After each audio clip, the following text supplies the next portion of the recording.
আসসালামু আলাইকুম। আজকে বাসায় বসেছিলাম, সময়টা খুব বোরিং কাটাতেছিলাম। ভাবলাম যে কোথায় যাওয়া যায়, তখন ভাবনা থেকে আসলো যে ধানমন্ডি লেকে চলে যাই। তখন ধানমন্ডি লেকে গেলাম।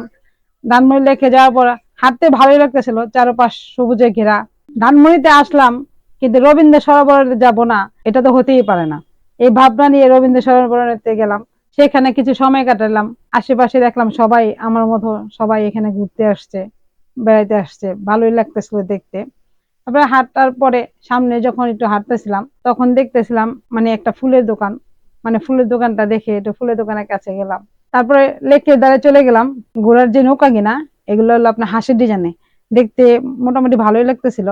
আমি ওখানে কিছুক্ষণ সময় কাটালাম। সেই জায়গাতে ঘুরে আমি ব্রিজ কিনাতে গেলাম। সেই ব্রিজে ঘোরাটা দৃশ্যটা অনেকটা সুন্দর। প্রতিটা ব্রিজে যাওয়ার চেষ্টা করলাম। প্রতিটা ব্রিজে যখন গেলাম, মানে চারোটা দিক তো সবুজে ঘেরা, মানে ভালোই লাগতেছিল। তারপরে হঠাৎ করে আমার হাঁটার সময় চোখে পড়ে গেল পুরাতন একটা বাড়ি, মানে অনেক পুরনো বাড়িটা।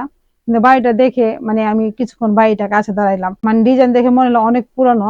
মানে এটা হয়তো সবাই সচরাচর সবার চোখে পড়বে না, কিন্তু আমার চোখটা ওইখানে আটকে গেছে। মানে আমার কাছে খুব ভালো লাগছে। তারপরে ওখান থেকে বের হয়ে মানে ধানমন্ডি লেকের কাছে খাবারের দোকান, সেখানে একটু বসলাম, একটু খাওয়া দাওয়া করলাম, তারপর বাসা চলে আসলাম।